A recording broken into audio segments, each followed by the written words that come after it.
اللہ الرحمن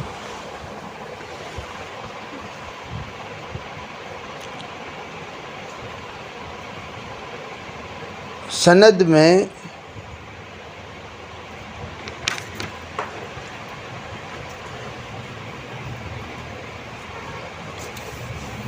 الحمیدی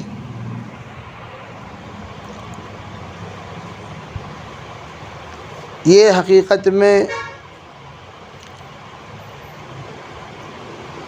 بعض لوگوں نے حمیدی عبداللہ ابن زبیر ان کا پورا نام بتایا، عبداللہ ابن زبیر۔ بعضوں نے یہ فرمایا کہ یہ جو حمیدی ہیں یہ حمیدی ابو عبداللہ ابن زبیر نے ابو عبداللہ محمد ابن نصر ان کا نام ہے۔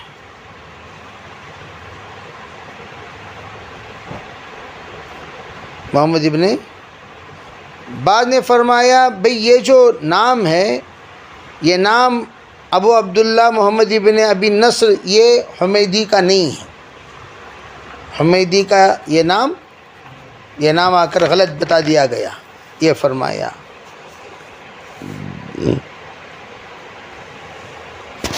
اب حمد سے، جیسے کہ میں نے بتایا کہ حضرت امام بخاری رحمۃ اللہ علیہ اپنی کتاب کو حمد سے شروع کرنا چاہتے ہیں تو حمیدی کا لفظ اختیار فرما کر نیک شگون اختیار کرنا چاہتے ہیں، جیسے کہ عام طور پر آپ علیہ الصلاۃ والسلام کی بھی عادت شریفہ تھی، جب بھی کوئی نیک کام شروع کرتے تو آپ نیک نام سے بھی شروع کرتے، ہر نیک کام نیک نام سے شروع کیا جائے۔ آپ کہیں جاتے سفر میں اور آپ سنتے، آپ کے کانوں میں آواز پڑتی، تو وہ آواز جو پڑتی تھی کانوں میں، اس آواز پر آپ علیہ الصلاۃ والسلام اندازہ لگا لیا کرتے تھے، اس آواز پر اندازہ کیا، ارے بھائی یا راشد آواز آئی تو آپ کہتے بھئی ضرور کچھ نہ کچھ اچھا ہوگا، اس لیے کہ ہم نے رشید سے مشتق لفظ سنا، رشد و ہدایت کا کوئی نہ کوئی پیغام ملے گا، خبر ملے گی۔ تو اس طرح اچھے ناموں سے اچھے بہترین معانی مراد لینا، مفہوم مراد لینا، اچھے ناموں کے ذریعے سے اچھا سوچ ذہن میں رکھنا، یہ آ کر اسلامی مزاج جسے کہتے ہیں نیک فالی لینا۔ کیا لینا؟ نیک فالی۔ نیک فالی یہ سنت بھی ہے، تو امام بخاری رحمۃ اللہ علیہ اسی کو مد نظر رکھتے ہوئے آپ نے نیک فالی لیتے ہوئے عمل بالحدیث، حدیث پر عمل کرتے ہوئے الحمیدی سے انہوں نے شروع فرمایا۔ پھر فرماتے ہیں حدثنا سفیان، سفیان یہ ضم سے پڑھنا یہ زیادہ مشہور ہے، زیادہ مقبول ہے۔ بعض لوگوں نے سفیان بھی پڑھا ہے، کیا پڑھا؟ سفیان بھی پڑھے ہیں، بعضوں نے سفیان۔ اب انہوں نے نقل، وہ کہتے ہیں قال حدثنا یحییٰ۔ اب دیکھیے یہاں آ کر یحییٰ ہیں اور انصاری ہیں۔ اب حضرت عجیب بات کہتے ہیں، حمد سے شروع کیا، سفیان نام آیا اور یحییٰ ابن سعید الانصاری نام آیا۔ اب یہاں حقیقت میں دیکھا جائے تو زیادہ کوئی چیز نظر نہیں آتی، لیکن بعض شراح جو رمز وغیرہ پر بھی کچھ نہ کچھ معنی نکال لیا کرتے ہیں، انہوں نے یہ نکالا کہ دیکھو مہاجر اور انصار کو ایک ساتھ جوڑ دیا، سفیان مہاجر ہیں یعنی مکی ہیں، انصاری مدنی ہیں، حمد قرآن ہے، گویا حمد سے بھی شروع کیا اور نیک لوگوں کا نام بھی لے لیا، اور جو مہاجرین سے ملتا جلتا، انصار سے ملتا جلتا ایک تصور پیدا ہو سکتا ہے۔ تو اس طرح سے ایک انہوں نے رموز حضرت امام بخاری رحمۃ اللہ علیہ ہو سکتا ہے کہ ان رموز کو مد نظر رکھ کر آپ نے یہ کارروائی کیے ہوں گے، اس طرح سے ایک تصور پیدا کیا۔ اب دیکھیے یہاں حدثنی حمیدی ہوا، پھر آگے اخبرنی محمد ابن ابراہیم، دیکھیے محمد ابن ابراہیم، اب گویا حمد کے بعد ثنا آنا چاہیے، وہ حمد و صلات، حمد و صلات۔ تو حضرت نے امام بخاری فرماتے ہیں بے حمد سے اللہ کا نام آ گیا، محمد سے حضور کا نام آ گیا، محمد ابن ابراہیم سے محمد سے کس کا نام آ گیا؟ حضور کا نام آ گیا۔ اب حضور صلی اللہ علیہ وسلم کے درود میں سب سے بہترین درود کون سے درود کو کہلایا جاتا ہے؟ درود ابراہیم، وعلی آل ابراہیم انک حمید مجید، چنانچہ ابراہیم علیہ السلام کا بھی نام آ گیا، آیا کہ نہیں آیا؟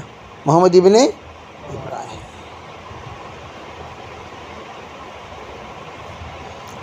اب یہ جو ایک اسے کیا کہتے ہیں رموز کے طور پر جو اختیار کیا ہے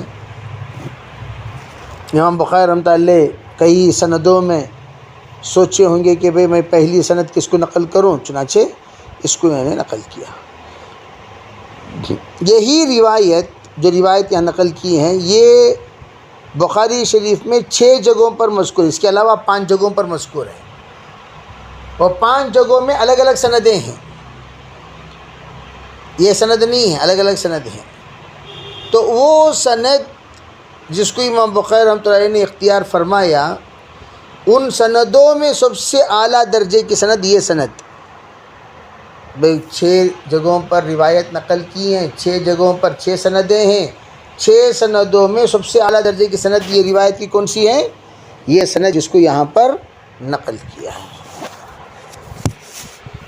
چنانچہ محمد ابن ابراہیم کا نام آ گیا۔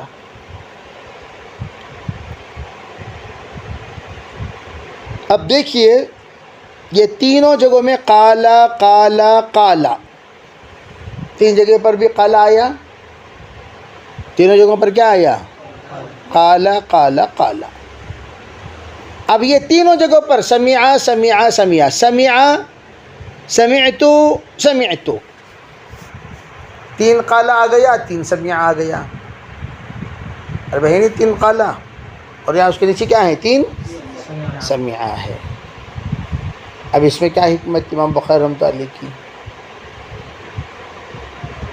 حضرت فرماتے ہیں کہ آپ علیہ الصلاۃ والسلام کی سنت ہے اذا تکلم بکلمۃ اعادها ثلاثا حتى تفهم،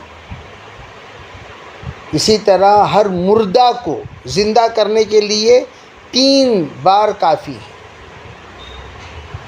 ہر مردہ کو، جیسے کہ آپ علیہ الصلاۃ والسلام کی کئی حدیث ضبط، یہودی نے کہا اس ضبط کو مردہ بنانے کے بعد میں اس وقت آپ کو نبی تسلیم کروں گا جب میرا گوہ آپ کی گواہی دے گا۔ تو آپ علیہ الصلاۃ والسلام نے 3 بار اسے آواز دی، یا ضب یا ضب یا ضب، 3 بار آواز دی، وہ زندہ ہو گیا، اور زندہ ہونے کے بعد 3 بار آپ نے پکارا، 3 بار جواب دیا، لبیک یا رسول اللہ، لبیک یا حبیب اللہ، لبیک یا خیر خلق اللہ،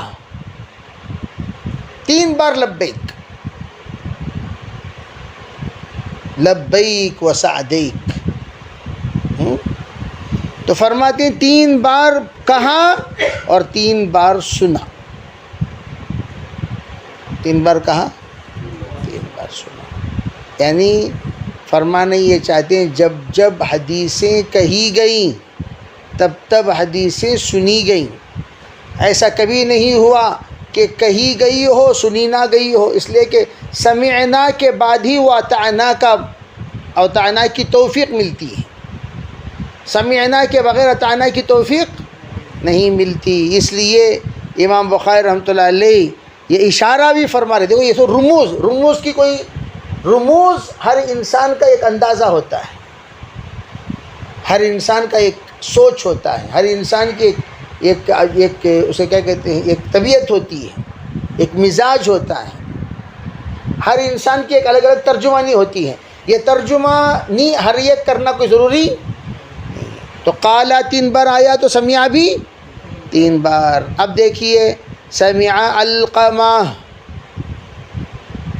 ہو گیا، پھر یہاں سمعت عمر، پھر یہاں سمعت رسول اللہ صلی اللہ علیہ وسلم۔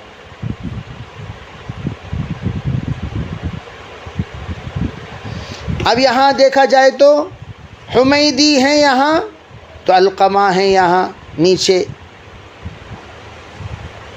حمیدی وہاں ہیں تو القمہ یہاں ہے۔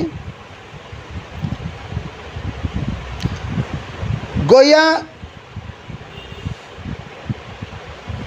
آگے حضرت القمہ تابعی ہیں، القمہ کون؟ تابعی، حضرت القمہ رضی اللہ تعالی عنہ تابعی۔ بعضوں نے فرمایا محمد ابن ابراہیم بھی تابعی، بعض کہتے ہیں القمہ صحابی ہیں، بعض کیا کہتے ہیں؟ القمہ صحابی ہیں، اور محمد ابن ابراہیم بھی آ کر تابعی ہیں۔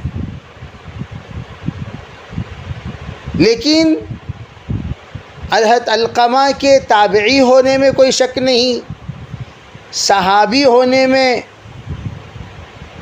بھئی کچھ کیا کہتے ہیں وسوسہ ہے بعض لوگوں کی کہ یہ صحابی تھے کہ نہیں، لیکن صحابی ہو بھی سکتے ہیں۔ لیکن حضرت محمد ابن ابراہیم کے تابعی ہونے میں کوئی شک نہیں۔ تو حضرت فرماتے ہیں القمہ، اور ادھر حضرت عمر رضی اللہ تعالی عنہ فرماتے ہیں کہ میں نے سنا حضرت عمر سے ممبر پر، یعنی گویا ممبر پر کھڑے ہو کر عمر خطبہ دے رہے ہیں، گویا یہ جمعے کا بیان ہے یا کوئی اہم موقع پر صحابہ اکرام کو آپ نے جوڑا اور ممبر پر چڑھ کر آپ نے یہ خطبہ عنایت فرمایا، خطبہ ارشاد فرمایا۔ اور ممبر پر جب بھی کھڑا جاتا ہے تو کوئی اہم پیغام دینے کے لیے کھڑا جاتا ہے، یوں ہی نہیں کھڑا جاتا۔ اور جب اہم پیغام دینے کے لیے کھڑا جاتا ہے تو صحابہ اکرام کا پورا مجمع ہوتا ہے، اور جب صحابہ اکرام کا پورا مجمع ہوتا ہے تو اس وقت میں جو بات کہی جاتی ہے وہ سب سے زیادہ اعلیٰ درجے کی حدیث ہوتی ہے۔ گویا یہ پورے جتنے سامعین ہیں صحابہ اکرام میں، یہ سب کے سب کا اس روایت کے ساتھ اجماع ہو گیا، روز اول سے اس کا درجہ تواتر کا ہو گیا، روز اول سے اجماع ہو گیا، اور اجماع ہونے کی برکت سے پوری وہ روایت کیا ہو گئی؟ تواتر کا درجہ ہو گیا۔ یہ ہے حکمت اس میں، گویا روز اول سے تواتر کا درجہ رکھنے والی روایت۔ اور پھر کیا کہتے ہیں آپ علیہ الصلاۃ والسلام، یقول کا لفظ جو آ رہا ہے درمیان میں، وہ کہتے ہیں، اب دیکھیے قالا ہونا تو یہ چاہیے تھا قال سمعت رسول اللہ، ایسا ہونا چاہیے، لیکن یقول کیا کہہ رہے ہیں؟ گویا القمہ کہہ رہے ہیں میرے کانوں میں آج بھی وہ آواز گونج رہی ہے، گویا عمر کہہ رہے ہیں۔ بات سمجھ میں آ رہی نہیں؟ آج بھی میرے کانوں میں وہ آواز گونج رہی ہے، گویا عمر کہہ رہے ہیں، یوں سمجھو۔ تو حضرت عمر نے بھی یوں فرمایا آج بھی میرے کانوں میں وہ آواز گونج رہی ہے، گویا حضور یہ فرما رہے ہیں۔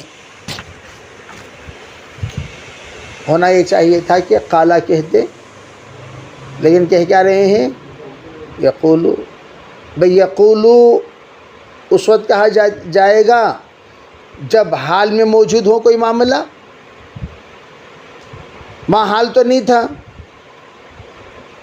حال تو ماضی ہو گیا تھا، لیکن حضرت علقمہ کہہ رہے یقول، تو الفاظ کے سیاق و سباق یہ بتا رہے ہیں کہ گویا یوں سمجھو جیسے ہم کہتے ہیں بھئی ایسا محسوس ہو رہا ہے حضرت والا ارشاد فرما رہے ہیں.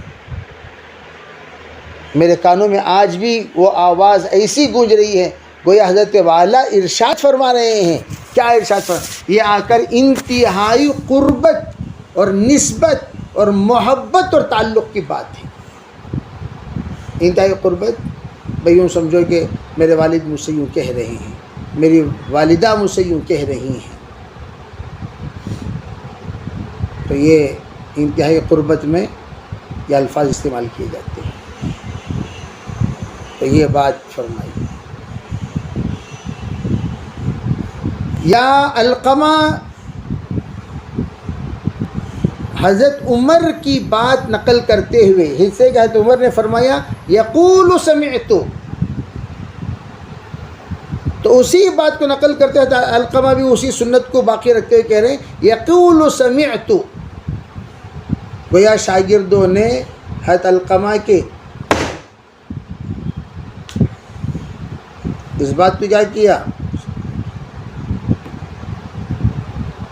نقل فرمایا. کل جو بات ہم نے بتائی وہ دہرانی چاہیے آپ کو. خاموخواہ ہم اکیلے سینہ صندوق کرتے رہے کہ بھائی ارے بات سمجھ میں آ رہی نہیں آ رہی. تو یہ جو باتیں کہی جا رہی ہیں یہ آپ کو توجہ سے سننا بھی ہے، سمجھنا بھی ہے، ذہن نشیں. تو انگلی رکھ کر اسے فالو کرنا ہے، تحریر کرنا ہے. ورنہ جس کسی کو بھئی یہ توجہ سے نہیں سنیں گے تو پھر اس کے بعد ذہن میں وہ باتیں رہیں گی ہی نہیں. تو امام بخاری رحمۃ اللہ علیہ یہ بات لا کر گویا کہ حدیث کا مقدمہ اس انداز سے باندھ رہے ہیں کہ آگے کے جملے کا ایک سننے کا جذبہ آپ کے اندر، شوق بڑھتا رہے، ولولہ بڑھتا رہے، اس کی طرف آپ کا اشتیاق بڑھے. تو اشتیاق بڑھا رہے ہیں تو حضرت، تاکہ آپ کیا فرمایا، حضرت یوں کہہ رہے ہیں، ممبر پر فرما رہے ہیں، کیا فرما رہے ہیں؟ انہوں نے یوں فرمایا کہ میں نے سرکار دو عالم صلی اللہ علیہ وسلم سے یہ کہتے ہوئے سنا. دیکھیں پھر یقول، 3 بار یقول آ گیا. یقول سمعت عمر علی المنبر، یقول سمعت رسول اللہ صلی اللہ. پھر یقول کے بعد آ جانا چاہیے تھا، پھر یقول. گویا اشتیاق بڑھایا جا رہا ہے. کیا بڑھایا جا رہا ہے؟ فرما رہے ہیں، سرکار فرما رہے ہیں، میں نے حضور کو فرماتے ہوئے سنا. سرکار نے یوں فرما رہے تھے، کہنے کے بجائے فرما رہے ہیں. یہ فرما رہے ہیں لفظ لانے میں حکمت کیا ہے؟ محدثین فرما رہے ہیں کہ یہ لفظ ہمیشہ حال ہی رہے گا، ماضی نہیں ہوگا. یعنی گویا نیت جب بھی کرو گے وہ حال کی نیت سمجھی جائے گی. نیت جب بھی کرو گے ماضی کی نیت نہیں، یعنی ہر حال میں آپ کو نیت کرنی ہے. ہر حال میں آپ کو کیا کرنی ہے؟ نیت کرتی رہنی ہے. نیت کو چھوڑنا نہیں ہے، نیت کو ہر حال میں کرتے رہنا ہے. جب بھی کوئی عمل کرو گے کوئی یوں سمجھو کہ اس وقت مجھے نیت کرنے کا مطالبہ ہے، مجھ سے نیت کرنے کا مطالبہ ہے، مجھ سے نیت کرنے کا مطالبہ. اسی لیے امام شافعی رحمۃ اللہ فرماتے ہیں اس روایت کو ثلث دین کہا گیا. ثلث، بعد نے کہا کہ بھئی اس کو ثلث دین امام شافعی نے کیوں کہا؟ فرمایا ثلث قرآن سورہ اخلاص کو کہا جاتا ہے. سورہ اخلاص کو ثلث قرآن کا، اور اخلاص میں تخلیص کی دعوت دی گئی. اللہ یہ کہے اسی کے لیے سب کچھ کرو. قل هو اللہ احد اللہ الصمد. لم یلد ولم یولد ولم یکن لہ کفوا احد، اللہ ہی کے لیے سب کچھ کرو، اس لیے کہ اللہ ایک ہی ہے، اسی کے لیے۔ ان اللہ لا يقبل عملا الا ما كان له خالصا ويبتغي به وجهه، اللہ کوئی عمل قبول نہیں کرتا سوائے اس عمل کے جو صرف اللہ کے لیے ہو اور اللہ ہی کی رضا مقصود ہو۔ تو اس بات کو مد نظر رکھ کر صرف اللہ ہی کے لیے جس طرح ہم لوگوں سے عمل کرنے کا مطالبہ کیا جا رہا ہے، اسی طرح قل هو اللہ احد میں اسی بات کی ترغیب دی گئی کہ اللہ اکیلا ہے، اسی کے لیے سب کچھ کرو، اس کے ساتھ کوئی شریک، جیسا وہ وہاں ثلث قرآن ہے، اسی طریقے سے یہ ثلث شریعت ہے، ثلث دین ہے۔ نیت کے بغیر کوئی عمل ہے ہی نہیں، اس لیے امام شافعی رحمۃ اللہ علیہ ہر کام سے پہلے نیت کو ضروری قرار دیتے ہیں۔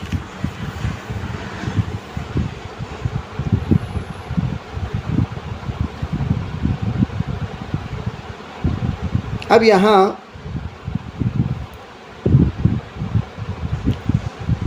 حضرت عمر رضی اللہ تعالی عنہ مہاجر ہیں۔ حضرت عمر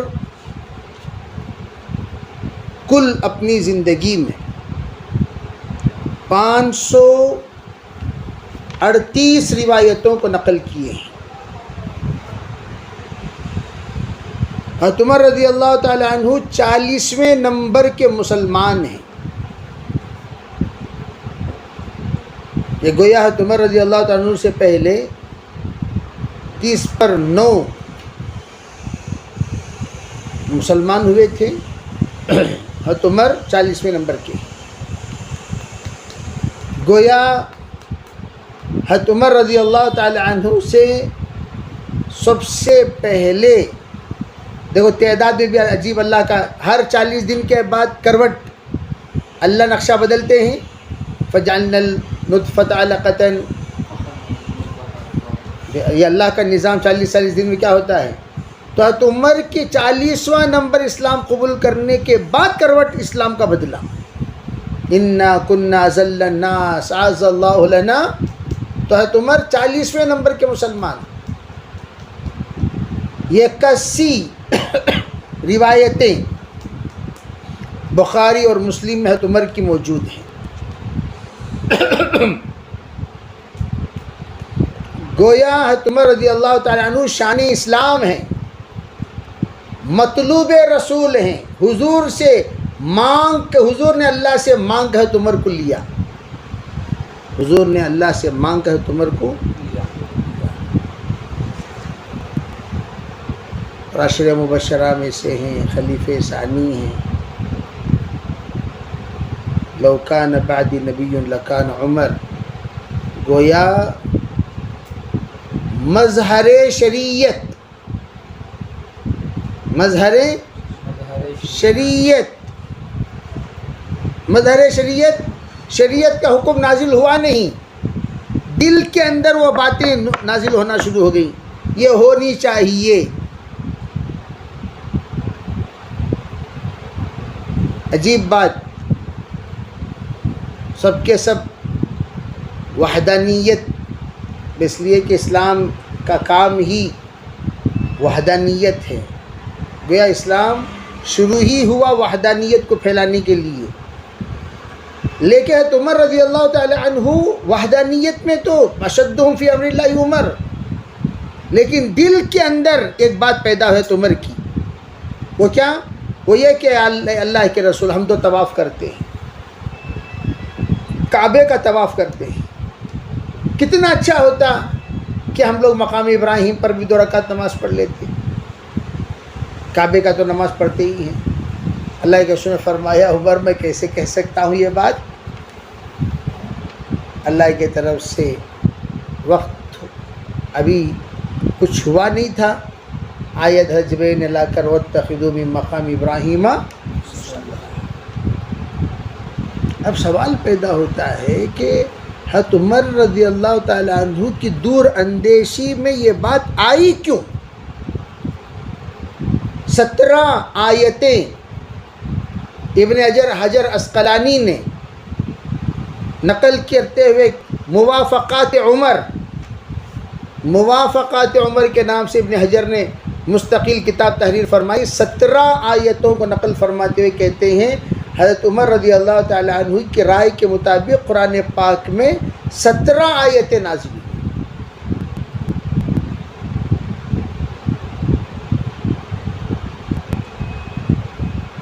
حضرت عمر نے کیا کیا؟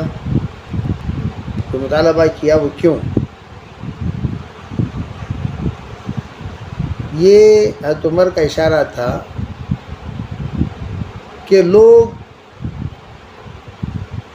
اللہ کو تو مانتے ہیں، پرستش کرتے ہیں، لیکن اللہ سے ملانے کے لیے جو شخصیت محنت کرتی ہے اسے بھول جاتے ہیں. اس وقت کعبے کا جو طواف ہم کر رہے ہیں یہ پوری ابراہیم اور آل ابراہیم کی قربانی کی بدولت ہے. ابراہیم اور آل ابراہیم نہ ہوتے تو کعبہ بظاہر کعبے کی اطراف اتنی بڑی قربانیوں کی نشانیاں کہاں سے ملتی؟ تو اس تاریخ کو تا قیامت لوگ اپنے ذہن میں ذہن نشین رکھ لیں، اس کے لیے ایک شکل کیا ہے؟ وہ عمل اختیار کرنا چاہیے جس عمل سے اللہ کی عبادت بھی ہو، تاریخ بھی برقرار رہے. اللہ کی اور تاریخ بھی. چنانچہ مقام ابراہیم پر 2 رکعت نماز پڑھنے کا بھی کیسے؟ مقام ابراہیم کو قبلہ بنا کر نہیں، کعبے کو قبلہ بنانا مقام ابراہیم کے جانب کھڑے ہو کر. چنانچہ طواف کے بعد 2 رکعت، حالانکہ طواف کرنے کے بعد ہونا تو یہ چاہیے کہ اللہ کے گھر کے ہم دوسری کی طرف رخ کر کے نماز پڑھتے، لیکن طواف کرنے کے بعد صلاۃ الشکر، یا اللہ اس کعبے کو جو تو نے آج الذین فی الناس کا جو نتیجے کے طور پر ہم لوگوں کو جو آپ نے یہ کیا ہے، یہ کیسے ہوا؟ یہ سب کے سب جو ہوا وہ آپ کے.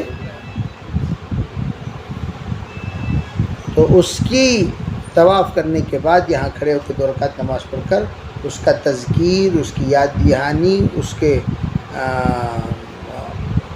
حق میں بیت اللہ کے ساتھ خلیل اللہ اور خلیل اللہ کے نسل وعلی آل محمد ان پر بھی دعائیں ہوں، ان کی قربانیوں کا اقرار ہو. اس کے لیے حضرت عمر نے تو گویا حضرت عمر رضی اللہ تعالی عنہ کا دل سراپا مظہر انوار قرآن بن گیا تھا. سراپا مظہر انوار قرآن بن گیا تھا. اب ان کے دل سے بڑھ کر اخلاص والا دل کس کا ہو سکتا ہے؟ بظاہر بہت سارے تو ہیں ہی، لیکن ظاہر میں رائے دینے کے باوجود میں کسی طرح کی کسی بھی طرح کی تذبذب آنے نہ دینا. اور حضور صلی اللہ علیہ وسلم بھی دیکھ رہے ہیں اس کی رائے خالص اللہ کو راضی کرنے کی رائے ہیں. ورنہ تو حضور ڈانٹ دیتے بھائی تم تمہارا کام کرو بھائی. عورتوں کو پردہ کرنے کا کبھی حکم دے رہے ہو حضور، آپ اچھا نہیں لگتا آپ پردہ کرا دیجئے. آپ کو ہم نے اجازت کب دی کہ بھائی ان تمام چیزوں میں مکالمہ کرنے کے لیے؟ حضور آپ یہ روایت واپس لے لیجئے. من قال لا الہ من قال لا الہ الا اللہ دخل الجنہ. آپ یہ روایت واپس لے لیجئے، وہی ورنہ لوگ سست ہو جائیں گے. یتکاسل الناس، لوگ سست ہو جائیں گے. لا الہ الا اللہ لا الہ الا اللہ بولتے ہوئے بیٹھیں گے، تقاضے لا الہ الا اللہ پر آمدہ نہیں ہوں گے. آپ واپس لے لیجئے۔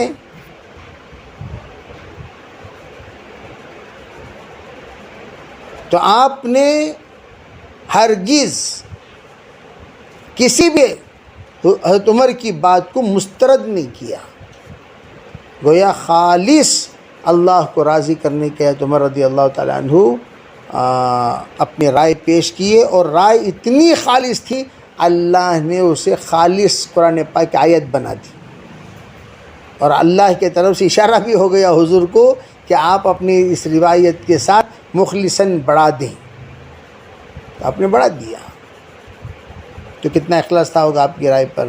تو حضرت عمر رضی اللہ تعالیٰ عنہ کی یہاں روایت لا کر امام بخاری اشارہ فرمانا چاہتے ہیں کہ حضرت عمر جس طریقے سے اشدہم فی امر اللہ، ذرا برابر شرک کو حضرت عمر برداشت نہیں کر سکتے تھے، جیسے کہ آپ نے اکھاڑ کر پھینک دیا درختوں کو بھی، ارے بیعت رضوان جہاں ہوا اسے بھی کاٹ کر پھینک دیا، گویا ذرا برابر شائبہ عمر کو جب برداشت نہیں ہے، تو وہ عمر رضی اللہ تعالی عنہ ممبر پر کھڑے ہو کر کوئی بات ارشاد فرما رہے ہیں تو وہ بات میں کتنی مضبوطی ہوگی۔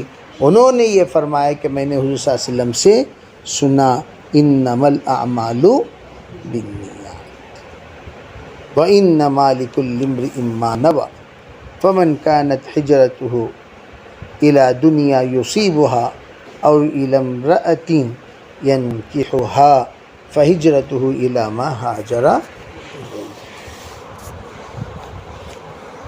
اب انما الاعمال بالنیات کے 4 طرح کے الفاظ ہیں، الفاظ کے کتنے ہیں؟ 4 طرح کے ہیں۔ انشاءاللہ اس سلسلے میں کل آپ حضرات کے سامنے تفصیلات بیان کیے